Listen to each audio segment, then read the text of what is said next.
Hello friends, how are you. देखिए, आज हम स्टार्ट करेंगे osmotic pressure fourth colligative property. और उससे पहले हम डिस्कस करेंगे ऑस्मोसिस। तो ऑस्मोटिक प्रेशर को समझने के लिए अभी सबसे पहले हम डिस्कस करेंगे ऑस्मोसिस। तो देखते हैं ऑस्मोसिस क्या है। देखिए, ऑस्मोसिस की बात करूं अगर मैं,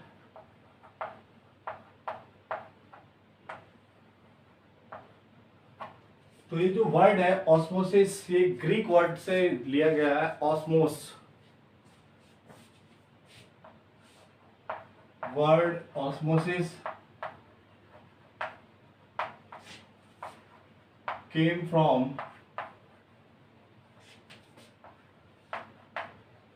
Greek word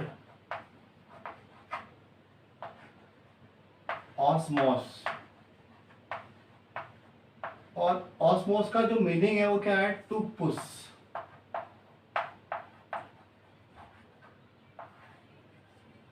क्या करना है इसका मतलब? पुश करना है।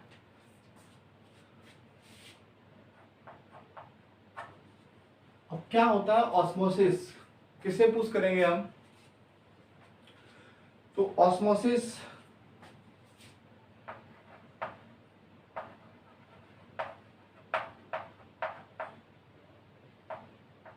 is defined as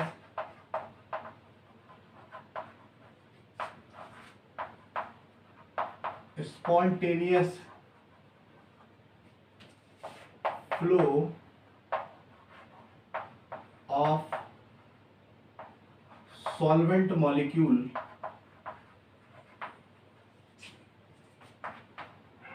through semi-permeable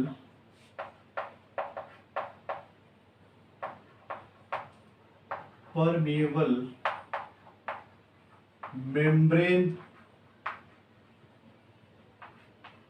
from solvent to solution side। ठीक, तो ये तो आपकी ऑस्मोसिस की क्या हो गई? डेफिनेशन हो गई। सबसे पहले आप याद रखेंगे कि जो ऑस्मोसिस है वो एक ऐसा फ्लो है जो अपने आप होता है, स्पॉन्टेनियस फ्लो। किसकी बात कर रहे हैं हम? स्पॉन्टेनियस फ्लो की बात कर रहे हैं। और solvent molecule semi permeable membrane के थ्रू क्या होंगे? पास होंगे सॉल्वेंट साइड से सॉल्यूशन साइड की ओर। तो अभी हम बात करेंगे इसके बाद सेमी परमेबल मेम्ब्रेन क्या होती है। ठीक, तो सॉल्वेंट के मॉलिक्यूल सेमी परमेबल मेम्ब्रेन को क्रॉस करके कहां पहुंचेंगे? सॉल्यूशन साइड में पहुंचेंगे। तो इस तरह से हम इसको समझ सकते हैं कि मान लिया कि एक चैम्बर है,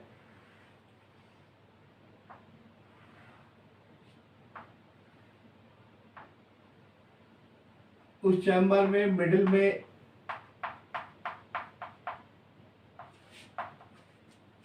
सेमी परमेबल मेम्ब्रेन लगी हुई है।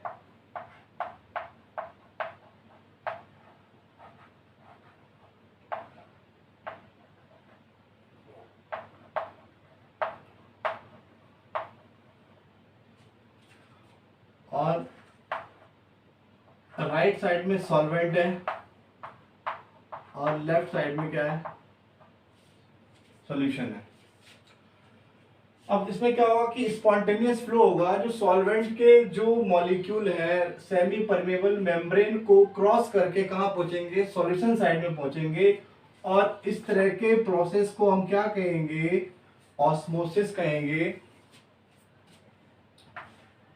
क्या होगा ये? ऑस्मोसिस।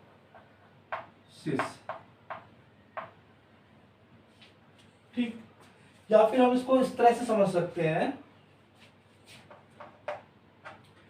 आपने एक एग लिया, एग को आपने क्या कर दिया? बॉइल्ड किया, बॉइल्ड एग लिया आपने एक। तो जो उसका एग ऑल्क है उसको हम निकाल लेते हैं और उसको छीलने के बाद जो उसका अंदर का जो येलो पार्ट है उसको हम अलग कर लेते हैं।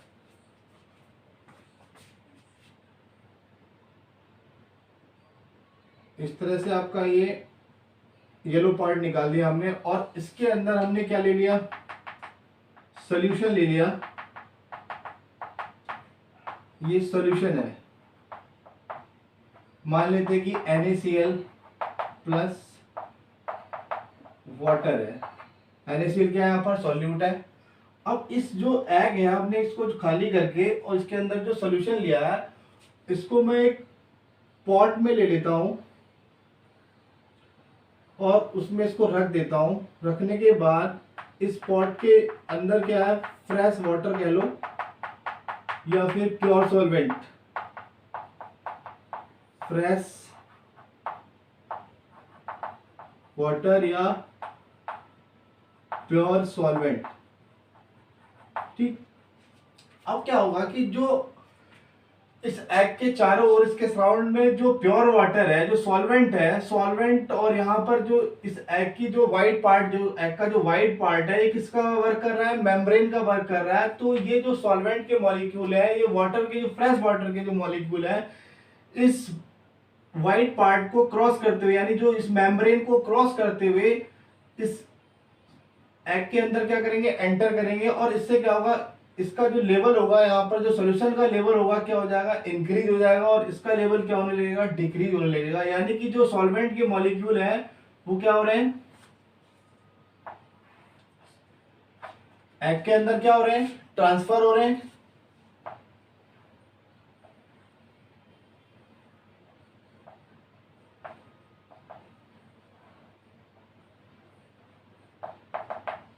कुछ टाइम बाद जो अंदर सॉल्यूशन का लेवल है वो क्या हो गया, इंक्रीज हो गया।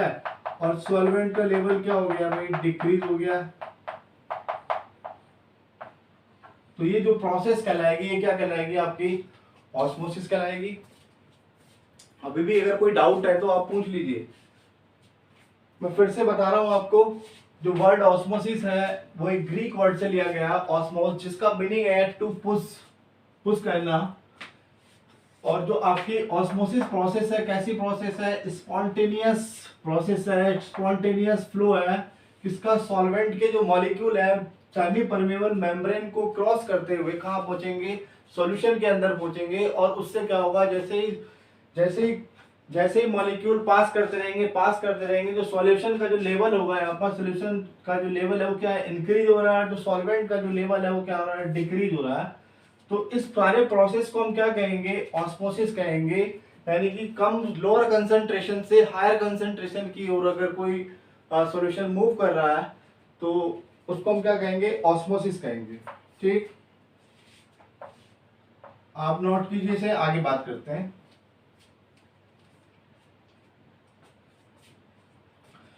हाँ, एक बात यहाँ पर बतानी मैं आपको भूल गया कि जो ऑस्मोसिस की जो कंडीशन है वो कंडीशन क्या होगी। देखिए, कंडीशन की बात करते हैं, कंडीशन ऑफ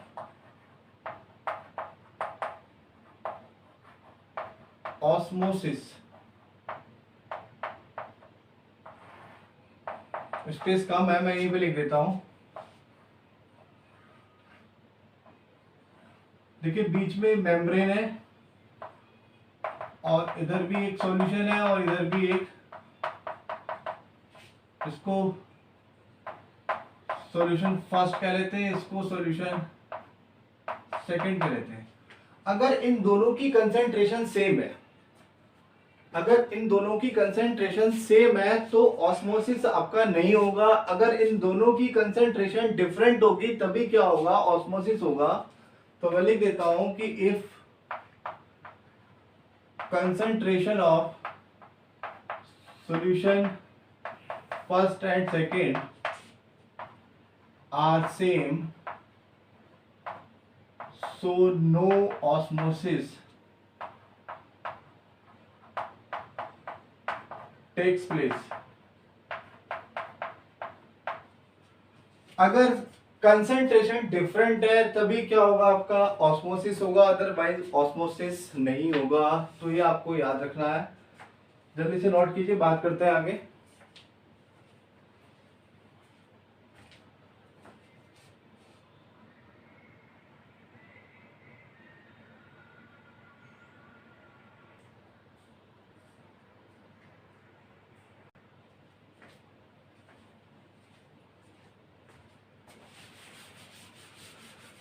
बात करेंगे सेमी परमेबल मेम्ब्रेन की।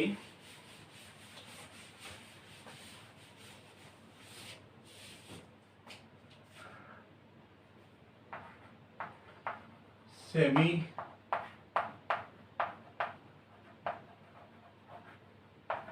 Permeable membrane.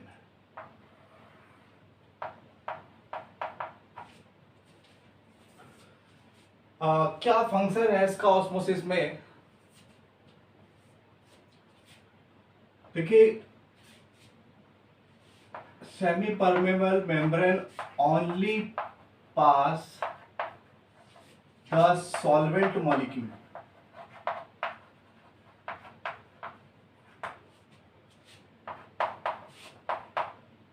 not passes the solute molecule। केवल सॉल्वेंट के मॉलिक्यूल को ही पास करेगी, ना कि सॉल्यूट के मॉलिक्यूल को पास करेगी। इस तरह से समझेंगे इसको। ये आपके बीच में सेमी परमेबल मेम्ब्रेन है और इधर आपका सॉल्वेंट है और इधर आपका सॉल्यूशन है। ठीक, तो अगर सॉल्वेंट के मॉलिक्यूल इधर आ रहे हैं, अगर सॉल्यूट के मॉलिक्यूल इधर जा रहे हैं, तो ऐसा नहीं होगा। जो सॉल्यूट के मॉलिक्यूल पास नहीं होंगे, केवल किसके मॉलिक्यूल पास होंगे? सॉल्वेंट के मॉलिक्यूल क्या होंगे यहाँ पर? पास होंगे। तो केवल सॉल्वेंट के मॉलिक्यूल को ही क्या करेगी? पास करेगी। किस तरह की, क्या टाइप है इसका? कितने टाइप की होती है? सेमी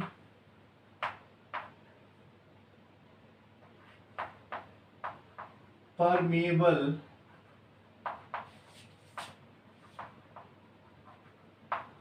मेम्ब्रेन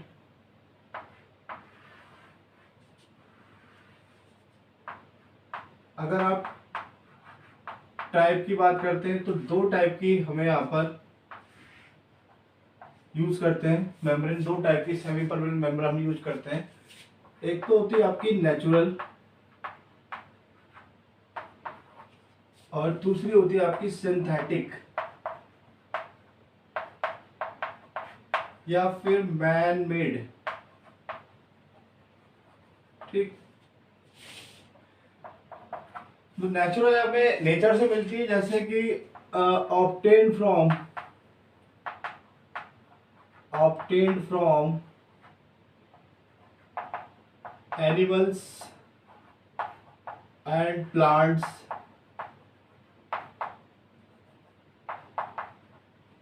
एग्जाम्पल ले सकते हैं एनिमल ब्लैडर,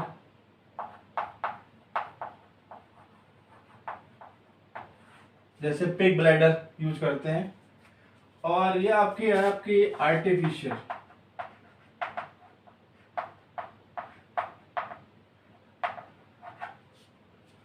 जैसे कि पार्चमेंट पेपर,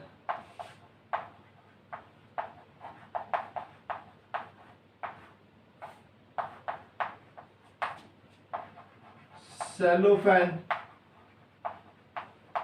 ठीक, और भी है यहाँ पर फ्रेश प्रिसिपिटेटेड इनऑर्गेनिक सब्सटेंस,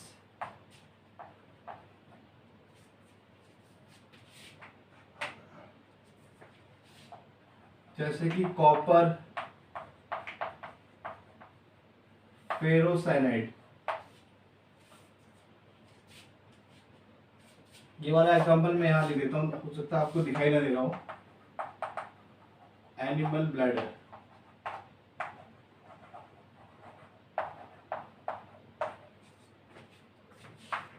यहाँ लिख देते हैं इसको कॉपर,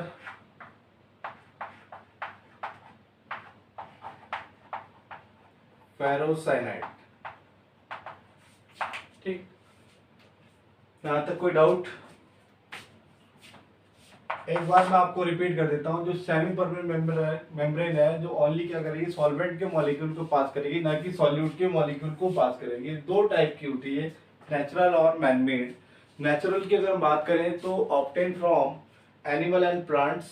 तो आपका एनिमल से जैसे कि एनिमल ब्लैडर, पिग्स ब्लैडर, और सिंथेटिक में पार्चमेंट पेपर हो गया, आपका सेलोफेन हो गया, और फ्रेश प्रेसिपिटेटेड इनऑर्गेनिक सब्सटेंस जैसे copper, ferrocyanide, okay, silicates of iron, silicates of निकल, इस तरह से हम इसको यूज करते हैं। जल्दी से नोट कीजिए, आगे बात करते हैं।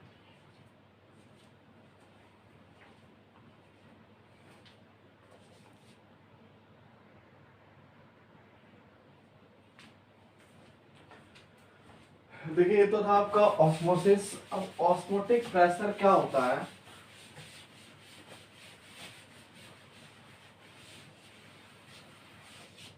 Osmotic pressure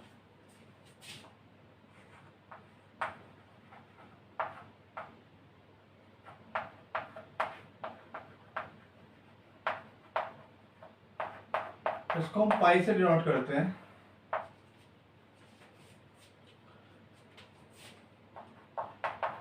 flow of solvent from a region of lower concentration to a region of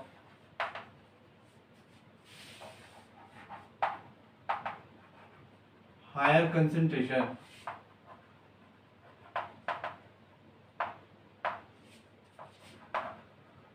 then the level of solution will increase। ठीक,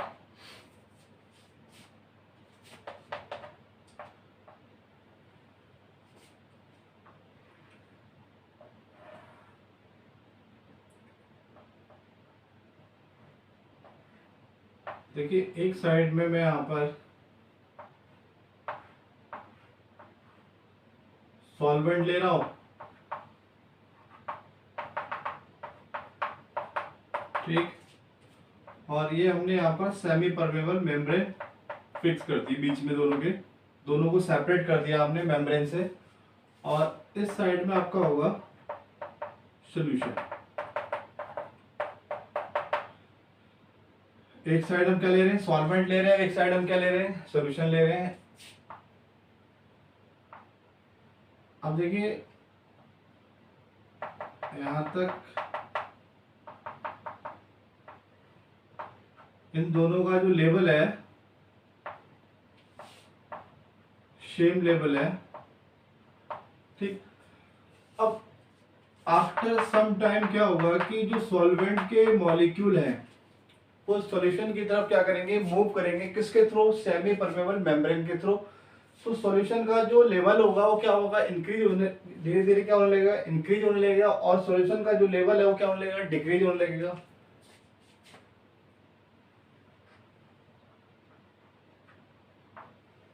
कुछ इस तरह से होगा।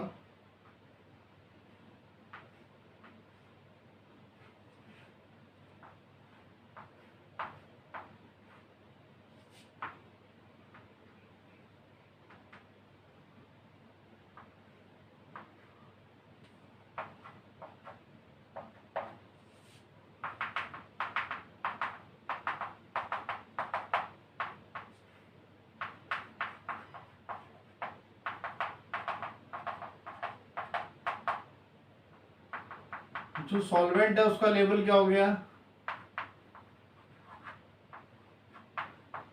डिक्रीज हो गया है। और जो सॉल्यूशन है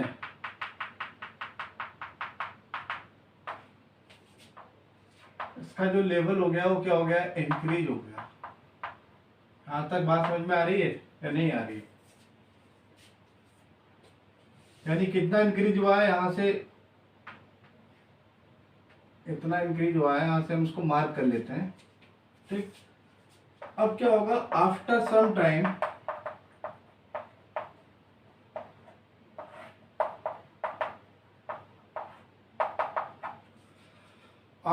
टाइम सॉल्यूशन के बीच में और सॉल्वेंट के बीच में इक्विलिब्रियम स्टैब्लिश्ड हो जाएगा और वहां फर्दर हम कहेंगे कि जो फर्दर जो लेवल है सॉल्यूशन का वो इंक्रीज नहीं होगा।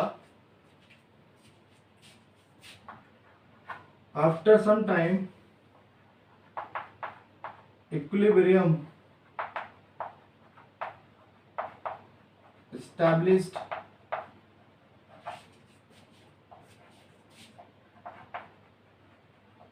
between solvent and solution, no further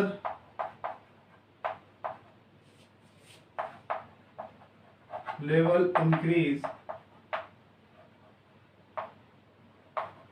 of solution। ठीक, ऐसा क्यों हुआ यहां पर? क्योंकि इस यहां से यहां तक मैं बात कर रहा हूं, यहां से यहां तक जो मुझे लेवल इंक्रीज मिल रहा है, तो यहां पर क्या हो रहा है, एक एक्सेसिव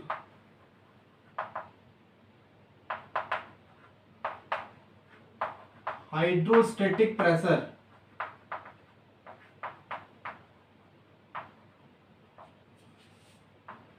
ये वाला जो यहां से यहां तक क्या हो रहा है, एक्सेसिव हाइड्रोस्टेटिक प्रेशर क्या हो रहा है, क्रिएट हो रहा है, जो कि सॉल्वेंट के फ्लो को क्या करेगा, स्टॉप करेगा।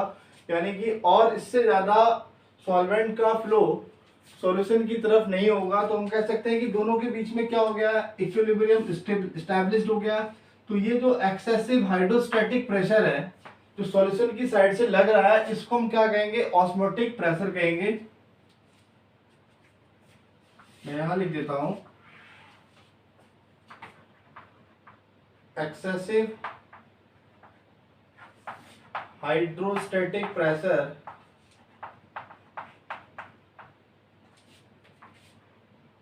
created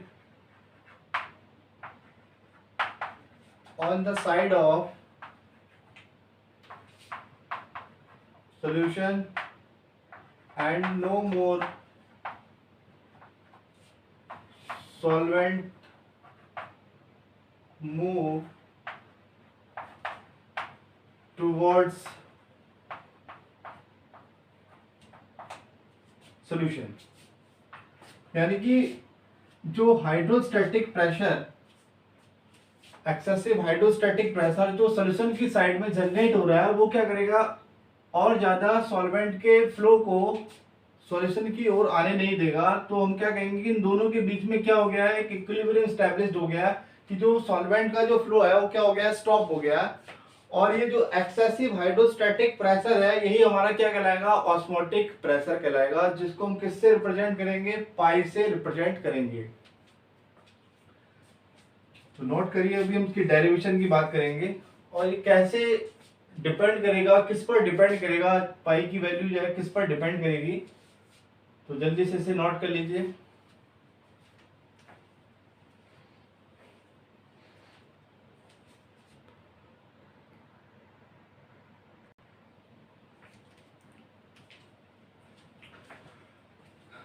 इस डायग्राम को बना रहने देते हैं, क्योंकि हमें अभी यहाँ पर रिक्वायरमेंट होगी डायग्राम की।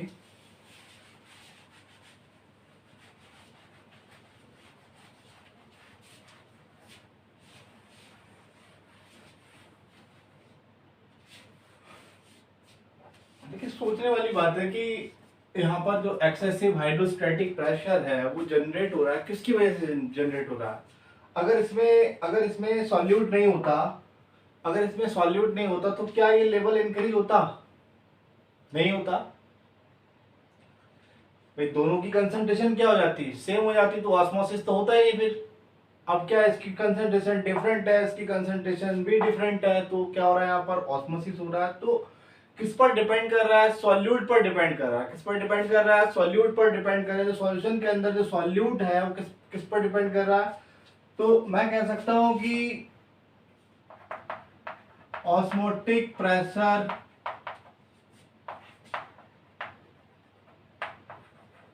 डायरेक्टली प्रोपोर्शनल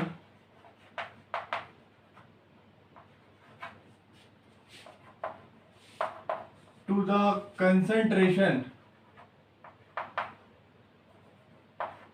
या molality of solute at given temperature.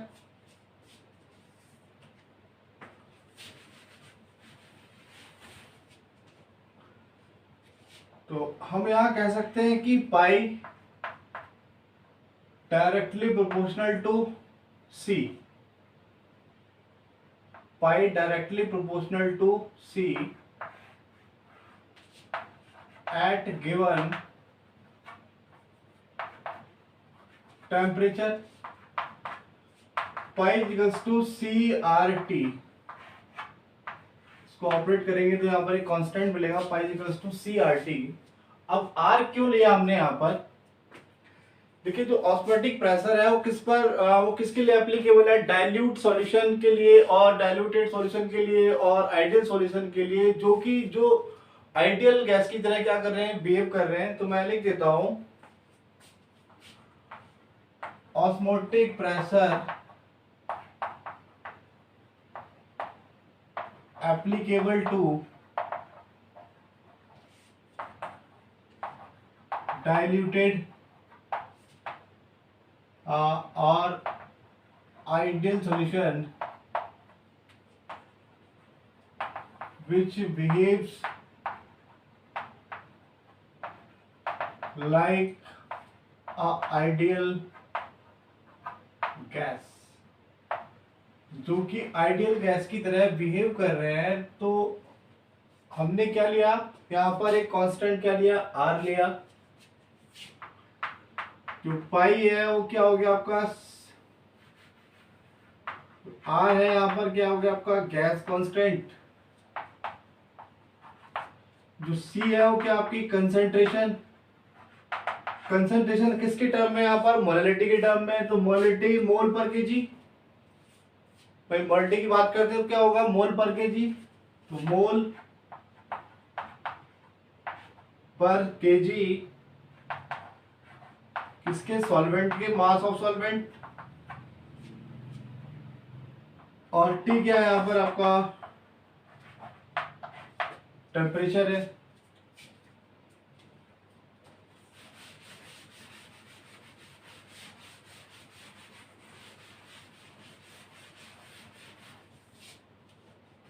अब देखिए इसको आगे हम एक्सपेंड करेंगे, सी आर टी। ठीक, सी क्या है हम यहां पर? हमारा mole upon mass of solvent. ये तो होता है मोलैलिटी में। तो यहां पर क्या होगा? N upon W.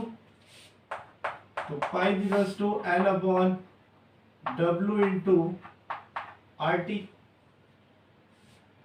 जो मोल्स होते हैं क्या होते हैं? वेट अपॉन, तो यहाँ पर उसको W1 ले लेते हैं क्योंकि यहाँ पर सेम हो जाएंगे। वेट अपॉन मोलर मास या मॉलिक्यूलर वेट। तो पाई इक्वल्स टू क्या हो जाएगा?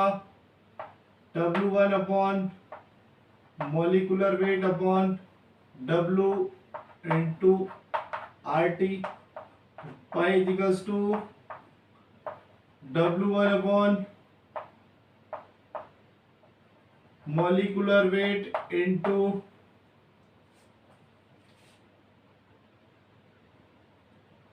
W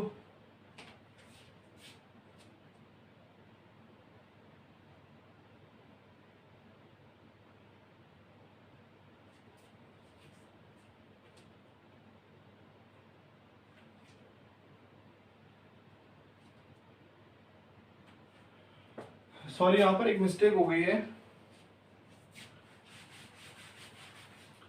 जो कंसंट्रेशन है सी है आपकी, क्या है? मोलैलिटी है। तो moles upon volume of solution in litre.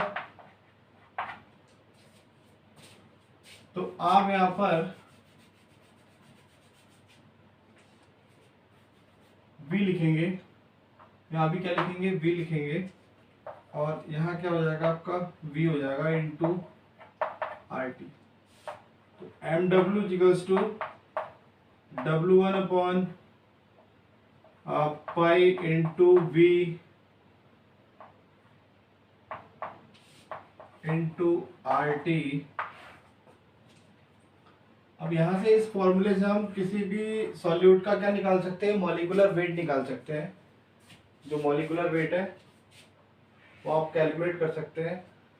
अब इसको हम यहाँ से एक फॉर्म में और चेंज कर सकते हैं, मॉलिक्यूलर वेट, जो वेट अपॉन वॉल्यूम है उसको हम क्या लिख सकते हैं, डेंसिटी लिख सकते हैं।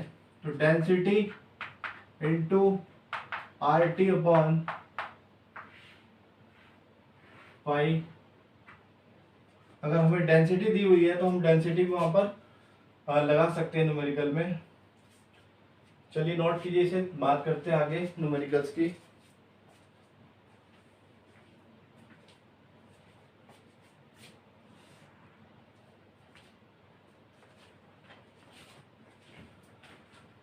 इसमें आप थोड़ा सा चेंज कर लेना। जो ऑस्मोटिक प्रेशर है किस पर डिपेंड करता है, मोलरिटी पर डिपेंड करता है। सॉल्यूशन की जो कंसंट्रेशन है उसको हम यहाँ क्या ले रहे हैं, मोलरिटी ले रहे हैं। बाकी सब सेम है।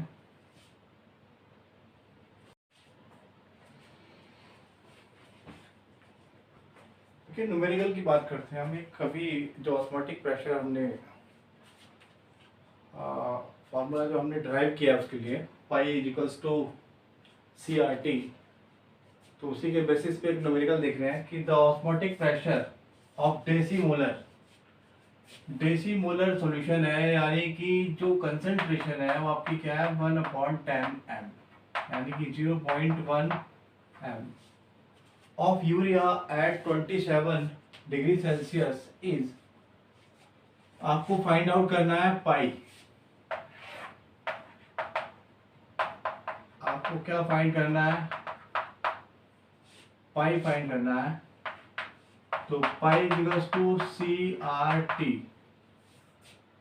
तो सी की वैल्यू हमें यहाँ पर दी हुई है, सी कितना हमारे पास, आर कितना हमारे पास 0.083, और टी की वैल्यू हम निकाल लेते हैं केल्विन में। 27 प्लस 273 कितना हो जाएगा, 300 केल्विन। पाई इक्वल्स टू सी की वैल्यू कितनी यहाँ पर 1/10 यानी 0.1 मोलरिटी इंटू आर कितना 0.083 इंटू 300 केल्विन। अब जो भी कैलकुलेट होने के बाद आएगा आपका क्या होगा, आंसर होगा। अब देख लीजिए इनमें से कौन सा ऑप्शन क्या हो रहा है, मैच कर रहा है। तो कैलकुलेट करने के बाद हमें आंसर मिलेगा 2.49 बार। तो आपका फर्स्ट ऑप्शन क्या होगा, यहाँ पर करेक्ट होगा। तो इस तरह के क्वेश्चंस भी आ जाते हैं। तो बहुत इजी क्वेश्चन है। कहीं कहीं आपको मॉलिक्यूलर वेट निकालना पड़ेगा सॉल्यूट का, कहीं आपको डेंसिटी दी हुई है तो डेंसिटी वाला फॉर्मूला आपको अप्लाई करना पड़ेगा। जल्दी से इसे नोट कर लीजिए। आगे एक न्यूमेरिकल और देखते हैं, कुछ केसेस की बात करेंगे अभी।